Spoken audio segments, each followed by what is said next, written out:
At last, you are asleep. For 3 nights, each attempt to rest has brought you starting from your bed in fright, with no memory of what horrified you so. With a sickening sense of déjà vu, you begin to dream. Treachery and doom. My brother would unleash a great evil. Britannia is in peril. Sure that the ghost can take you to Britannia, you allow yourself to be drawn to him. A visitor, and from far away indeed. Were he not dead, I'd suspect my brother sent thee. No matter, thou shalt serve to draw the hounds from the scent.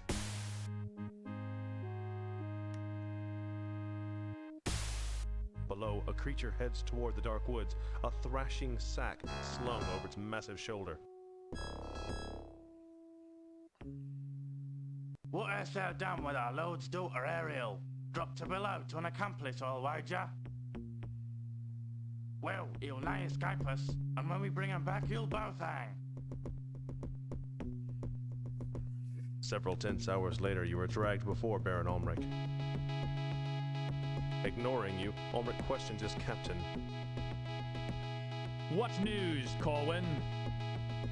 Forgive us, my lord. The foul creature escaped. A score of us gave chase, but it fled into the Stygian abyss with poor Ariel. We were attacked, goblins and worse, my lord. Only 3 of us survived. I see. The Baron turns his hard grey eyes upon you. I was warned of thy coming. Last fortnight, an apparition of an old, haggard man appeared in my dreams. Guard thy daughter well, it warned, for an evil one shall come to steal her away. I posted guards at Ariel's door, but still you took her from me. They say thou didst drop her to a troll waiting below. What sayest thou? You explain that you are the Avatar, and that you are innocent. Whether thou speak truth or falsehood, I cannot say. Stories tell of the coming of the Avatar, but years have passed since he visited here. If thou art truly the Avatar, then perhaps thou canst offer hope. None here can survive the Stygian abyss and rescue Ariel. My mind is set. Corwin shall take thee to the abyss. Return here with my daughter, and thy innocence shall be proven. If thou dost not return, Avatar, then thy lies shall have brought thee low.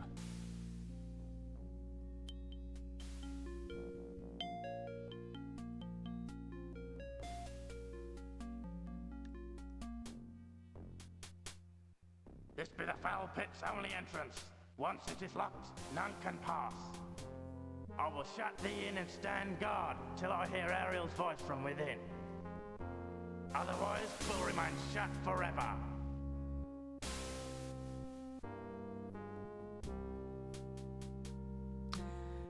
Hey everybody, Landon here, and I'm just going ahead and doing a bit of a blast of the past. Ultima Underworld. Ah, this game. Yeah, I played this game a ton when I was a teenager. By the way, if any of you are fans of BioShock or BioShock Infinite, yeah, this is the game they made before they made System Shock 2, which is the game they made before they made BioShock. BioShock, by the way, was a game about a utopian society that ended up collapsing. Guess what this game is about? A utopian society that ended up collapsing. So, you could almost say that they've been remaking the same game and making it more awesome each time around. This particular iteration is far more of an RPG though. For example, you have stats. Let me just go ahead and give it here. Ah yes, pick a class. This is an Ultima series game, which means you have 8 classes. Each of these represents one of the virtues. For example, Fighter is Valor, Mage is Honesty, Bard is Compassion, Tinker is Sacrifice, Druid is Justice, Paladin is Honor, Ranger is Spirituality, and Shepherd, and Shepherds are Humble. They each have their own, what you get from these is basically just some skills. And of course you have your strength stats up here. These are actually randomly generated by dice rolls, but I actually kind of like this setup here because I like a character, that doesn't have any glaring weaknesses. And having a nice even distribution works out great, and a tinker means I can repair stuff, which is also nice. I'll go ahead and just pick some swords for some fighting ability, and... yeah, let's go ahead and just get a little more repair. That sounds good.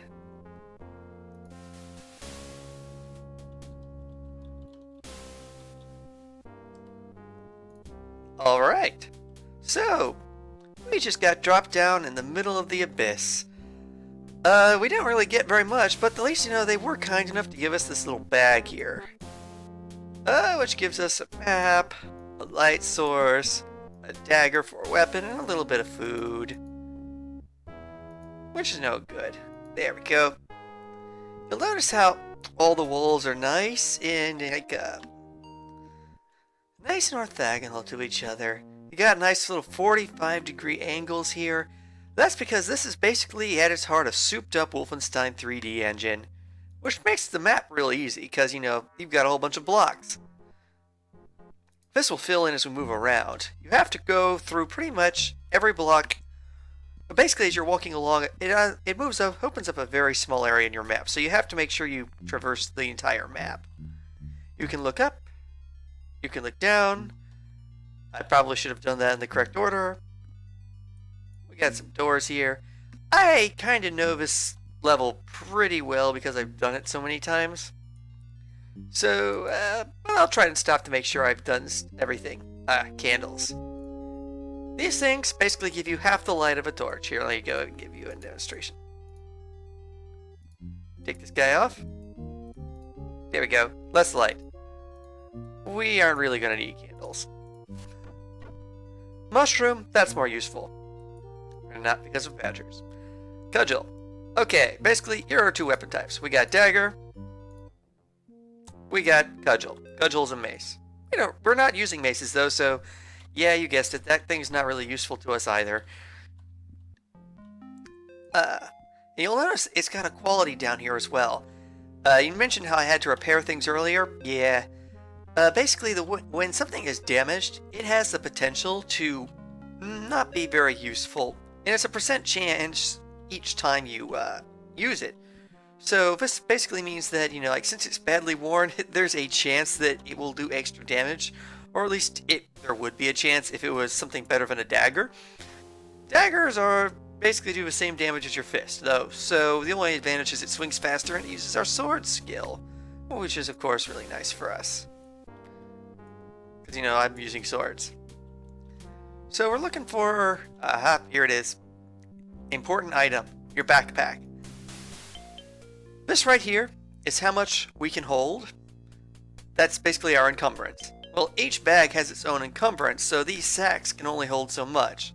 The backpack is so useful because it's got the biggest encumbrance of any kind of container in the game. So we're going to go ahead and put that sucker on our back and, just leave it there. My dearest Alfred, go into the abyss knowing that I will not forget thee. As bitter as the Baron's justice thus seem, 'tis better than a hangman's noose. No matter the passing of years, I will await thy return. Yours forever, Sandra. Somehow I don't think he's coming back, folks. So, let's go ahead and talk about some other stuff we have that's important. We've already got our map. We've got our rune bag. This is how we make spells.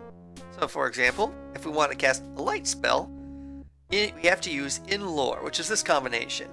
And you know what the combinations are because this game came with a large manual.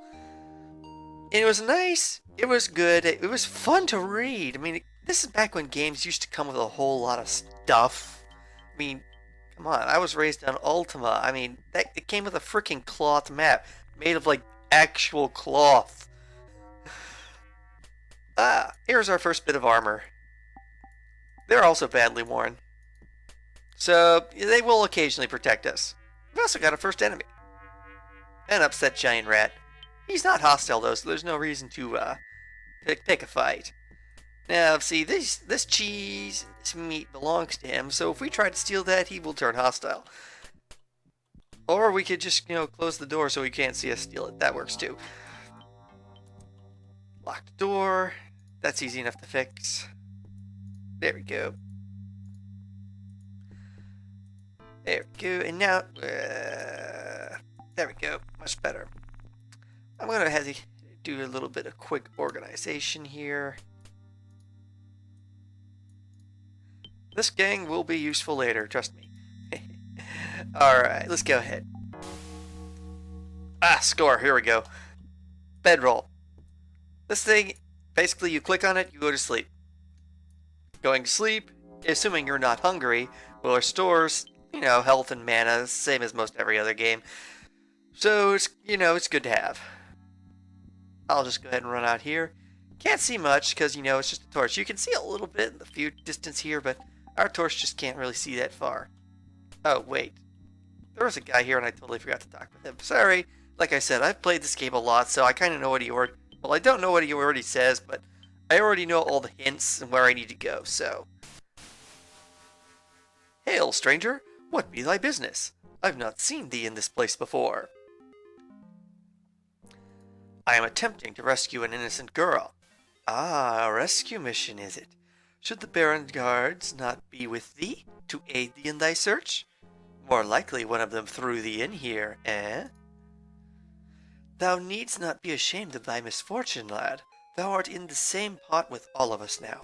If thou art to have a chance of surviving in the abyss for long, thou must learn the lay of the land. Indeed, I would be eager to learn more of this area. First off, I would suggest picking up anything thou dost find that seems of use. Items here are scarce enough. Thou wouldst be well advised to take what thou can.